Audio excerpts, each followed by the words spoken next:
kasih buat kesempatan yang diberikan kepada saya untuk membagikan kebenaran firman Tuhan pagi hari ini.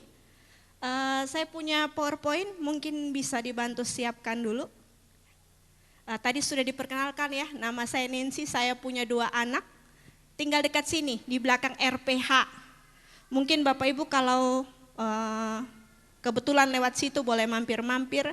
Memang jalan menuju rumah saya agak rusak ya. Jadi agak susah ke sana. Oke, pagi hari ini kita akan belajar firman Tuhan, temanya respon. Meresponi masalah dengan benar. Saya yakin tidak ada satupun ya dari kita yang hadir sekarang tanpa masalah. Mulai dari anak bayi Owe sampai yang sudah mau menghembuskan nafas terakhir itu pasti punya masalah ya. Ada seorang pakar psikoterapi, terkenal sebenarnya teori ini ya. Saya pernah dengar teori ini disampaikan oleh dosen saya sekitar 10-12 tahun yang lalu ya. Ini ada slide-nya. Disingkat dengan E tambah R sama dengan O. Atau event tambah respon. Event ditambah respon menghasilkan outcome. Kalau bahasa Indonesianya, kejadian ditambah dengan respon atau tanggapan kita akan menghasilkan hasil atau outcome ya. Menurut Dr. Robert, ini saya baca sederhananya saja ya. Ini ada buku yang membahas secara jelimet teori ini. Tapi ini yang akan kita pelajari hari ini dari Alkitab. Menurut Dr. Robert, setiap hasil dari pengalaman hidup yang kita rasakan sekarang, ya, baik itu yang baik ataupun yang buruk, adalah hasil dari bagaimana kita merespon berbagai kejadian dalam hidup kita. Sekali lagi, menurut beliau, setiap hasil dari pengalaman hidup kita, baik itu hasil yang baik ataupun hasil yang tidak baik, itu adalah hasil dari bagaimana kita merespon berbagai kejadian dalam hidup kita. Sederhananya begini, mungkin ini slide-nya agak gelap ya Bapak Ibu. Kalau di komputer saya terang tapi kok di sini rada gelap ya. Oke, jadi sebenarnya bagan ini menyebutkan bahwa baik atau tidak baik peristiwa dalam hidup kita, kalau kita responnya negatif maka hasilnya negatif. Ya, saya kasih contoh saja. Ini kan lagi habis pemilu ya Bapak Ibu. Lagi sensitif-sensitifnya. Waktu nyoblos kemarin, anak saya yang perempuan bilang begini, "Mama, kalau kita pakai baju biru, berarti orang bilang kita dukung Prabowo." Katanya begitu. Itu kan cara merespon ya. Saya pakai baju biru, lantas orang akan berespon, "Oh, pasti ini ibu dukung nomor 2." Begitu ya. Ya entah benar atau salah. Tapi hasilnya adalah praduga dari kita semua. Kita jadi overthinking. Kita jadi menduga-duga banyak hal. Tapi sebaliknya, sekalipun negatif hal yang terjadi di sekitar kita, kalau kita respon dengan benar, maka hasilnya pun benar. Berapa banyak orang di sekitar kita suka ngomong begini, "Kau tuh suka negative thinking." Iya. Banyak hal terjadi dalam hidup kita, kalau kita respon dengan cara yang benar, maka hasilnya pun benar. Sebaliknya, hal baik sekalipun kalau kita tanggapi dengan cara yang negatif, maka hasilnya negatif. Bapak Ibu, ternyata ada satu kitab yang cukup kompleks menceritakan tentang tokoh-tokoh yang seperti ini model-modelnya. Ya, saya ajak Bapak Ibu kita akan baca bersama. Ini cerita yang lumayan panjang sebenarnya. Makanya saya ajak Bapak Ibu kita kerjasama ya buat baca cerita ini. Kita akan buka sama-sama dari kitab Ayub pasal 1. Cukup panjang Bapak Ibu, ayat 1 sampai 22. Ayub pasal 1 ayat 1 sampai 22. Sebelum kitab Mazmur ada di Perjanjian Lama. Yang bawa Alkitab boleh buka bersama-sama saya ataupun Alkitab yang ada di HP Bapak Ibu. Ya. Saya akan membaca judulnya, saya bersama ibu-ibu dan nona-nona akan baca ayat-ayat ganjil, lalu bapak-bapak akan baca ayat-ayat genap. Bisa ya Bapak Ibu? Sudah ketemu semua? Yang sudah ketemu katakan amin. Amin. Mari kita ambil bagian bersama untuk baca firman Tuhan pagi hari ini. Saya bersama ibu-ibu dan semua nona-nona lebih dulu ya. Lalu bapak-bapak. Mari kita baca bersama ibu-ibu. 1, 2, 3. Kesalehan Ayub dicoba. Ada seorang laki-laki di tanah Uz bernama Ayub. Orang itu saleh dan jujur. Ia takut akan Allah dan menjauhi kejahatan. Laki-laki 1, 2, 3.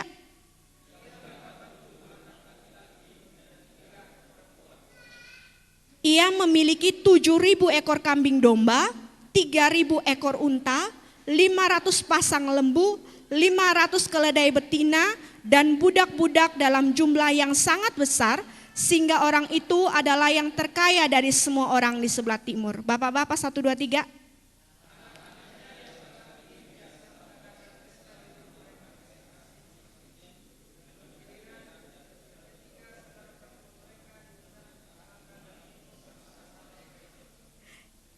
Setiap kali apabila hari-hari pesta telah berlalu, Ayub memanggil mereka dan menguduskan mereka. Keesokan harinya pagi-pagi bangunlah Ayub, lalu mempersembahkan korban bakaran sebanyak jumlah mereka sekalian, sebab pikirnya, mungkin anak-anakku sudah berbuat dosa dan telah mengutuki Allah di dalam hati. Demikianlah dilakukan Ayub senantiasa. Ayat 6.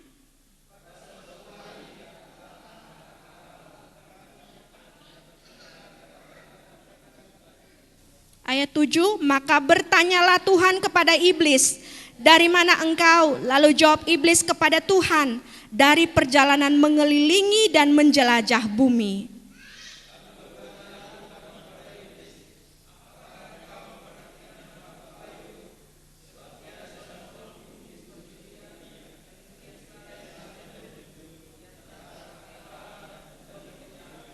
Ayat 9, lalu jawab iblis kepada Tuhan, apakah dengan tidak mendapatkan apa-apa Ayub takut akan Allah?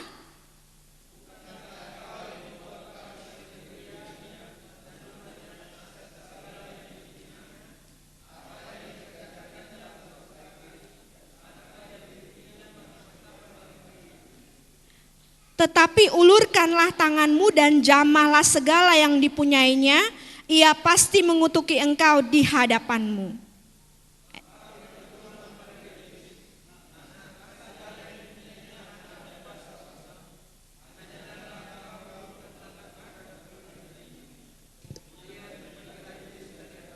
Ayat 13, pada suatu hari ketika anak-anaknya yang laki-laki dan yang perempuan makan dan minum anggur di rumah saudara mereka yang sulung,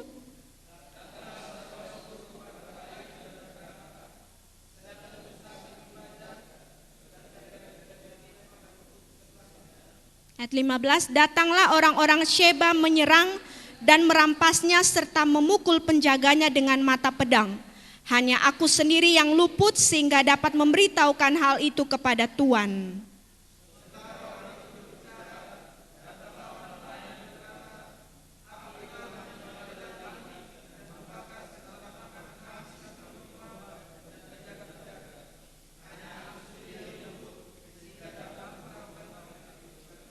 Ayat 17, sementara orang itu berbicara, datanglah orang lain dan berkata, orang-orang Kasdim membentuk lalu menyerbu unta-unta dan merampasnya serta memukul penjaganya dengan mata pedang.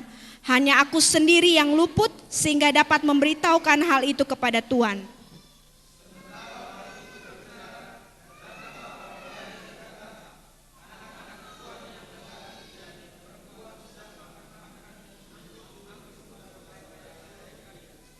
Maka tiba-tiba angin ribut bertiup dari seberang padang gurun, rumah itu dilandanya dari 4 penjurunya dan roboh menimpa orang-orang muda itu sehingga mereka mati.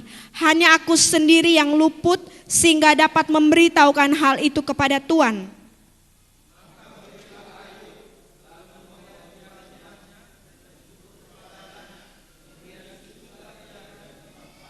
Ayat 21 katanya, dengan telanjang aku keluar dari kandungan ibuku, dengan telanjang juga aku akan kembali ke dalamnya.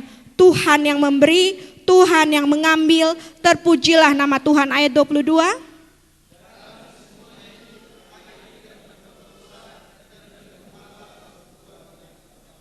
Amin. Sedemikian jauh pembacaan firman Tuhan, panjang tapi namanya cerita, dan ini kisah hidup ya. Sedemikian panjangnya cerita ini kita baca mungkin tidak sampai 10 menit ya. Tapi kalau kisah ini diperagakan ya, ataupun terjadi dalam hidup kita, saya yakin tidak ada seorang pun yang hadir pagi hari ini mau bilang saya mau coba Ibu, begitu. Ya. Malahan sebaliknya kita bilang amit-amit, semoga kita tidak akan seperti itu ya. Kita akan melihat dari cerita ini, kita sudah saksikan bersama, ada 3 kelompok orang atau ada 3 jenis respon terhadap masalah yang akan kita pelajari pagi hari ini. Yang pertama, respon dari sahabat-sahabat Ayub. Itu memang dicatat dalam pasal 2. Kalau Bapak Ibu mesti baca pasal 1, pasal 2, sama pasal 42. Kita bisa tahu secara singkat dari 3 pasal ini cerita tentang Ayub. Nah, di tengah-tengahnya itu ada seperti syair Ibrani, di mana Ayub serta sahabatnya dan juga Allah berganti-ganti mengucapkan pesan-pesan mereka. Begitu ya. Yang pertama kita akan lihat sahabat dari Ayub. Sahabat dari Ayub ini singkat cerita sudah terjadi kejadian seperti yang tadi ya. Ada satu orang begitu kaya, sahabat mereka namanya Ayub, disebut bukan saja kaya raya ya. Kalau sekarang orang kaya raya hampir tidak pernah lagi saya dengar disebut hewannya berapa ekor ya. Biasanya uangnya berapa banyak ya. Kalau kekayaan zaman itu diukur dengan hewan, bukan dengan uang, jelas karena masa hidup Ayub belum ada, teolog yang menyebutkan belum ada uang zaman itu, katanya begitu. Si Ayub yang kaya raya ini juga adalah orang yang saleh, jujur, takut akan Allah dan menjauhi kejahatan. Lalu tersiarlah kabar di telinga 3 sahabat Ayub kalau dia kena musibah. Musibahnya bukan cuman rumah yang terbakar ya. Beberapa waktu lalu Bapak Gembala ada kasih berita di postingan kalau di salah satu rekan hamba Tuhan itu ada jemaatnya yang rumahnya terbakar. Bukan cuman rumah yang hilang nih Bapak Ibu. Ini semua harta kekayaannya habis di satu hari yang sama. Seluruh anak-anaknya pun mati. Itu berita yang sampai di telinga teman-temannya. Lalu Bapak Ibu di Ayub 2 ayat 11 sampai 13 niat 3 sahabat Ayub adalah ayo kita ke sana. Kita mau hibur Ayub, paling tidak ya. Dia akan terhibur dengan kehadiran kita. Tapi Bapak Ibu lihat kalau nanti sampai pulang rumah sempat baca pasal 2. Itu disebutkan lihat dari jauh teman-temannya Ayub tuh tidak kenal Ayub. Karena di pasal 2 disebutkan Ayub bukan cuman bangkrut, ditinggal mati seluruh anak-anaknya, tapi juga kena sakit borok sekujur tubuh. Ini bukan sakit panu Bapak Ibu ya. Ini sakit yang sangat gatal, tapi katanya dalam Alkitab digaruk pakai beling, pecahan botol itu. Itu baru lumayan berasa. Jadi saya pikir, aduh kalau menggambarkan cukup horor ya. Garuk dan pecahan beling supaya hilang gatalnya tapi darah di mana-mana begitu ya. Sampai tidak dikenali lagi Ayub ini. Begitu mereka datang bukannya menghibur tapi mereka diam 1000 bahasa karena tidak tahu harus bilang apa kepada teman mereka yang begitu apes hidupnya. Kita bilang apes saja ya. Ya, ibarat orang suka jatuhan tangga, kena gigit tawon, kena pukul orang satu kampung, model beginilah Ayub. Ya. Tapi mungkin terlintas di kepala teman-temannya disebutkan di sini, mereka duduk diam, ikut berkabung bersama Ayub selama 7 hari, tidak bilang apa-apa, tidak keluar sepatah kata pun atau bilang Ayub maaf kami tidak bisa bantu banyak, tidak juga, tidak ada kata-kata. Sampai kalau Bapak Ibu baca di Ayub pasal 3, Ayub mulai bilang sesuatu. Ada syair yang begitu panjang yang disampaikan Ayub. Baru setelah itulah teman-temannya Ayub mulai ganti-ganti omong. Ternyata Bapak Ibu, kalau mengikuti cerita ini, Selama 7 hari mereka duduk bersama Ayub, pikiran mereka tuh lagi mengira-ngira. Kira-kira Ayub nih bikin dosa apa ya? Bilang saleh, katanya jujur, menjauhi kejahatan dan takut akan Tuhan. Tapi amit-amit aja, kenapa dia punya hidup model begini nih? Ya, semua kita pun akan berpikir hal yang sama jika kita ketemu orang model Ayub. Bapak Ibu, ada satu buku tafsir dalam Alkitab yang menyebutkan Ayub itu kemungkinan bukanlah nama dari tokoh utama yang ada di kitab ini. Karena nama dari Ayub itu artinya jelek, Bapak Ibu. Artinya Ayub itu adalah orang yang dimurkai Allah. Ya. Ayub itu artinya orang yang dimurkai Allah. Kira-kira Bapak Ibu kalau punya anak ada yang mau kasih nama begitu? Saya yakin kita pun semua menginginkan anak kita dengan berkat yang baik. Makanya arti namanya bagus-bagus. Kok nama Ayub ini jelek sekali ya? Makanya ada teolog yang menyebutkan kemungkinan ini bukan nama dari tokoh utama yang ada di pasal yang Bapak Ibu baca tadi. Tetapi julukan pada bapak yang apesnya minta ampun ini. Disebut Ayub, orang yang kena murka Allah. Murkanya bukan satu peristiwa tapi banyak sampai tubuhnya pun habis. Cuman bedanya tidak meninggal aja. Begitu ya. Kita lihat respon dari teman-teman Ayub. Mereka mulai menuduh Ayub. Sepertinya Ayub ini bikin dosa besar. Tidak salah Bapak Ibu. Karena zaman perjanjian lama, orang yang kena penyakit atau kena musibah seperti itu, cuman satu dugaannya, pasti dihukum Allah, pasti dimurkai Allah, pasti melakukan satu dosa yang membuat Allah harus menghukum dia. Menurut saya, kita pun sering jadi orang yang mudah sekali menghakimi orang lain.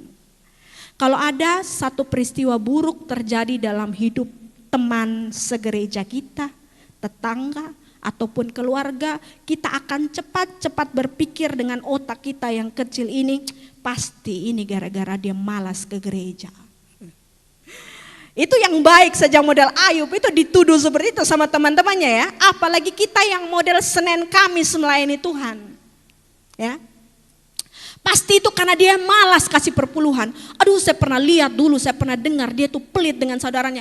Pantas dia begitu. Sekalipun kita jauh dari kata sempurna dibandingkan Ayub, kita seharusnya tidak memberikan respon demikian.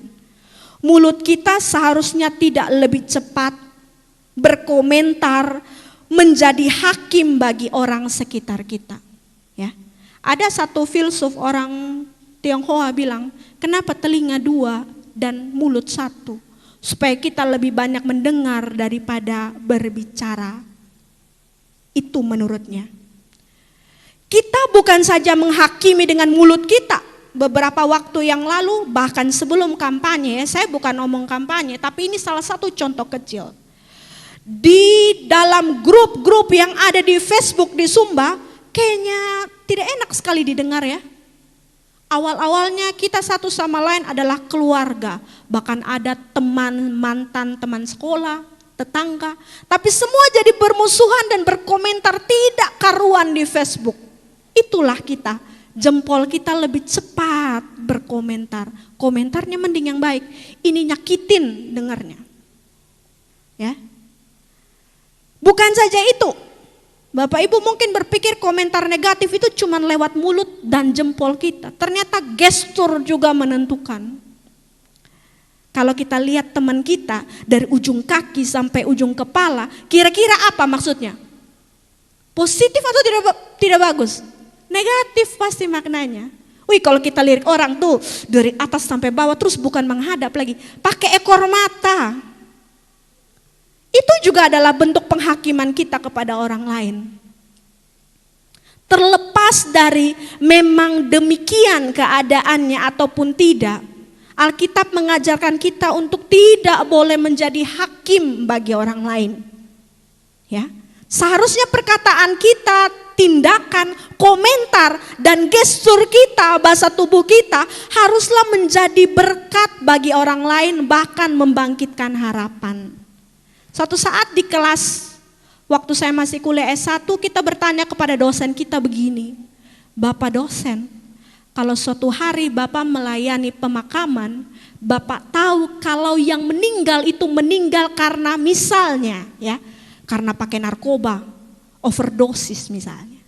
Lalu kenapa ya pendeta-pendeta itu berdoa begini? Kita tahu bahwa orang ini akan masuk ke dalam kerajaan surga, misalnya begitu. Lalu kita bertanya begini, ya, bukankah itu penipuan? Ya, kan dia jelas-jelas salah. Lalu dosen kita bilang begini, memangnya kita bersama dengan dia di detik-detik terakhir dia akan mati? Pernahkah kamu dengar cerita tentang penjahat di samping Tuhan Yesus yang bahkan dia dapat bagian di kerajaan surga di detik-detik terakhir dia mati? Nah, kalau dia jelas-jelas hidup orang jelek pun kita tidak boleh jadi hakim. Itu yang saya ingat. Jadi itu kita belajar pertama dari teman-teman Ayub. Yang kedua, kita belajar dari respon istri Ayub. Ya, ini menarik, hanya satu ayat di sepanjang kitab Ayub yang menyebutkan bagaimana respon istri Ayub. Saya bacakan buat kita semua, Ayub 2 ayat 9. Maka berkatalah istrinya kepadanya, maksudnya kepada Ayub, masih bertekunkah engkau dalam kesalehanmu? Kutukilah Allahmu dan matilah. Ya. Banyak orang berpikir, wah ini nih istri durhaka. Ya benar ya? Saya sering dengar hamba-hamba Tuhan menyebutkan ini istri durhaka. Ada uang abang disayang, tak ada uang abang ditendang. Karena Ayub sudah bangkrut makanya dia begitu. Saya tidak bilang ini salah, bisa juga demikian. Tapi saya sedang merenung, andai ibu-ibu rumah tangga di sini mengalami hal yang sama seperti yang istri Ayub alami. Di hari yang sama bangkrut, dan di hari yang sama seluruh anaknya meninggal, di hari yang sama pula suaminya sakit demikian berat. Saya mau tanya, ada istri-istri bisa ketawa lebar? Aduh, anak kita sakit demam saja, mungkin air mata menangis entah berapa banyak yang keluar. Ini yang meninggal 10 anak Bapak Ibu. Kalau mau tanya semua ibu-ibu di sini, lebih sedih mana, kehilangan uang atau kehilangan anak? Pasti dia akan bilang saya lebih sedih kehilangan anak saya. Ya.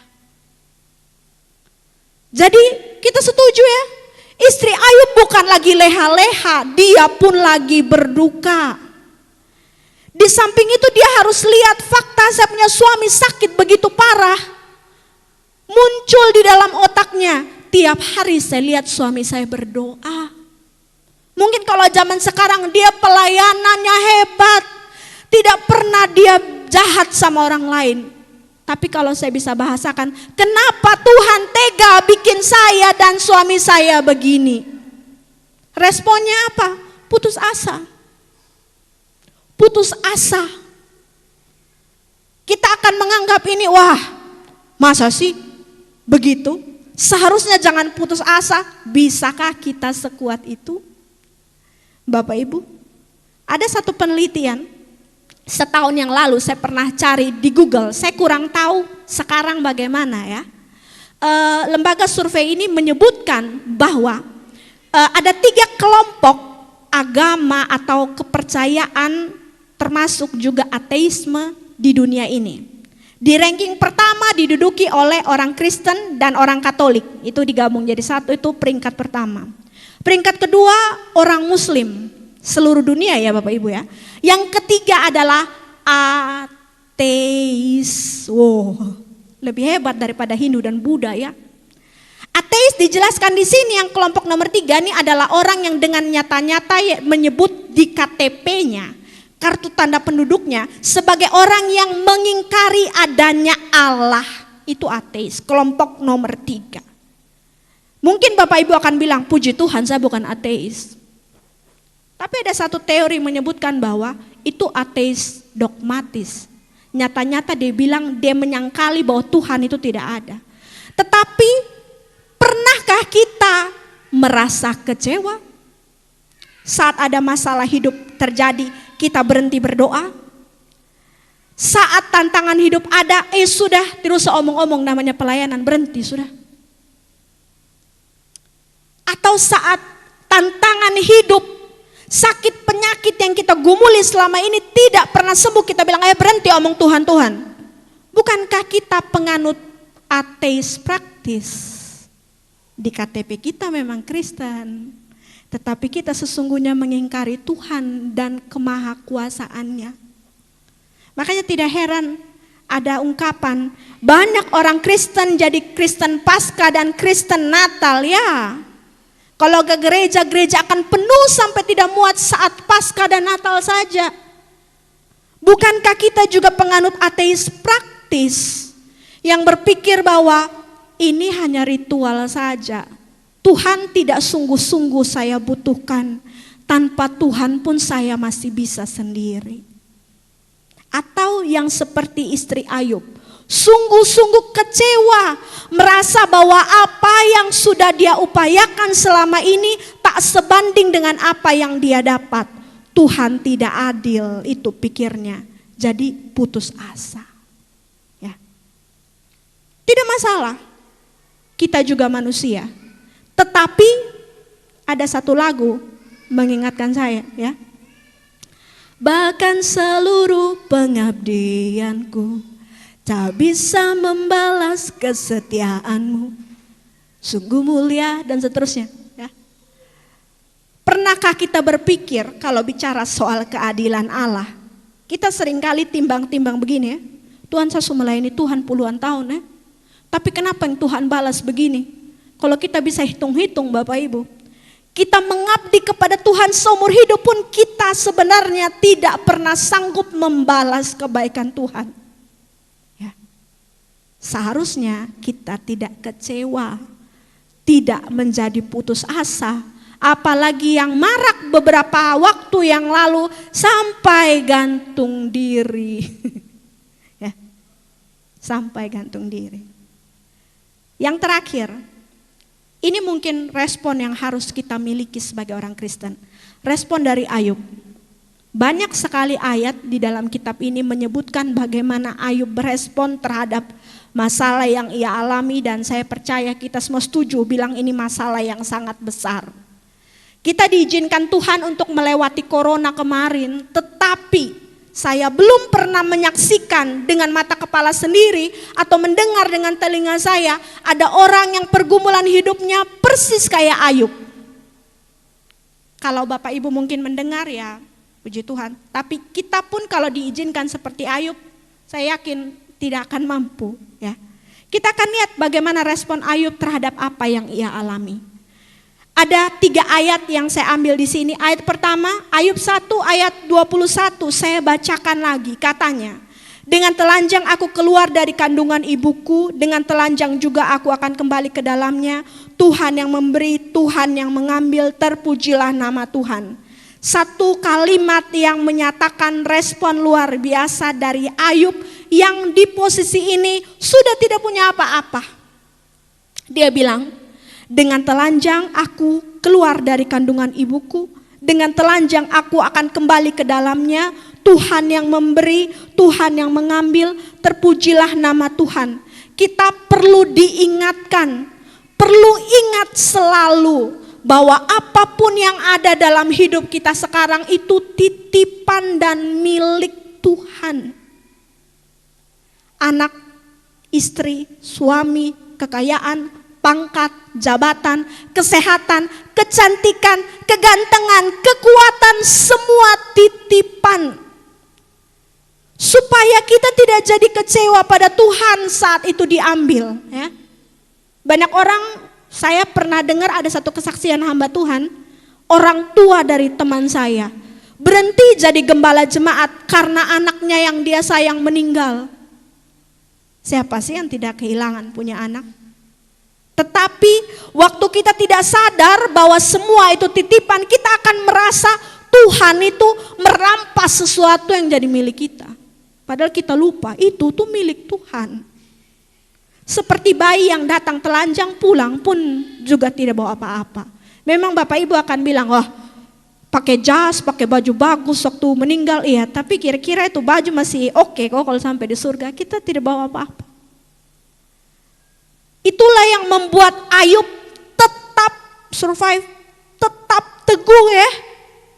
Tidak sampai menghina atau kecewa pada Tuhan karena ia sadar hartanya dan anaknya adalah titipan. Lalu respon yang kedua, Ayub 2 ayat 10. Saya baca buat kita semua. Tetapi jawab Ayub kepadanya, engkau berbicara seperti perempuan gila. Apakah kita mau menerima yang baik dari Allah tetapi tidak mau menerima yang buruk? Dalam kesemuanya itu Ayub tidak berbuat dosa dengan bibirnya. Kalau di Alkitab yang Bapak Ibu punya, di sini Ayub bilang istrinya perempuan gila ya. Tetapi saya coba cari di beberapa terjemahan, hampir semua selain terjemahan baru yang kita punya ini menyebutkan istrinya adalah istri yang bodoh, bukan gila. Diterjemahkan dari kata Nabal bahasa Ibrani, itu artinya bodoh, tidak berakal. Ayub bilang bahwa kenapa kita mau terima yang baik saja, tapi tidak mau terima yang buruk dari Tuhan. Pernyataan ini menyebutkan bahwa Ayub sadar semua yang terjadi dalam hidupnya itu dalam kontrol Tuhan. Entah yang baik, entah yang tidak baik, Tuhan pegang kendali. Tuhan melihat, Tuhan tahu. Dan kalau dalam perjanjian baru Rasul Paulus bilang, kita tidak akan dicobai lebih daripada apa yang kita sanggup tanggung. Masa iya sih dia kasih sesuatu buat menghancurkan kita? Katanya Allah sayang. Nah justru karena dia sayang, apapun yang terjadi itu tetap dalam kontrolnya. Makanya Ayub percaya, kalaupun sampai sakit badannya, dia bilang ke istrinya, kok jangan kayak orang bodoh, jangan kayak orang yang tidak kenal Tuhan. Kita tahu bahwa semua yang terjadi baik atau buruk itu dari Tuhan dan atas kontrolnya. Respon yang terakhir, Ayub 42 ayat 5. Hanya dari kata orang saja aku mendengar tentang engkau, tetapi sekarang mataku sendiri memandang engkau. Ada satu terjemahan, bahasa Indonesia sehari-hari kayaknya lebih enak didengar, lebih mudah dipahami. Bunyinya begini, dahulu pengetahuanku tentang engkau hanya ku dengar dari orang saja. Tetapi sekarang ku kenal engkau dengan berhadapan muka. Ayub sadar bahwa kehilangan harta benda, kehilangan anak, bahkan kehilangan kesehatan adalah salah satu, saya bilang salah satu bukan satu-satunya ya. Salah satu cara Tuhan memperkenalkan diri kepada Ayub secara langsung. Kalau dulu dia kenal orang, oh taat Allah Israel tuh Allah yang begini. Sekarang dia mengalami sendiri bahwa Allah tidak pernah lepaskan tangan sekalipun semua yang dia alami berat. Saya akan menutup firman Tuhan hari ini dengan sebuah ilustrasi. Ya. Mungkin bisa dibantu ada gambar terakhir tentang orang yang sulam. Karena tidak semua tahu alat ini ya. Bapak Ibu kalau ibu-ibu pasti tahu namanya pemidang. Ada satu cerita, seorang anak kecil suka main di tanah di bawah, sementara main. Ibunya tuh setiap selesai masak pekerjaan rumah dia akan menyulam di sebuah pemidang. Dengan kain strimin, kalau kita di Sumba bilang begitu. Ya.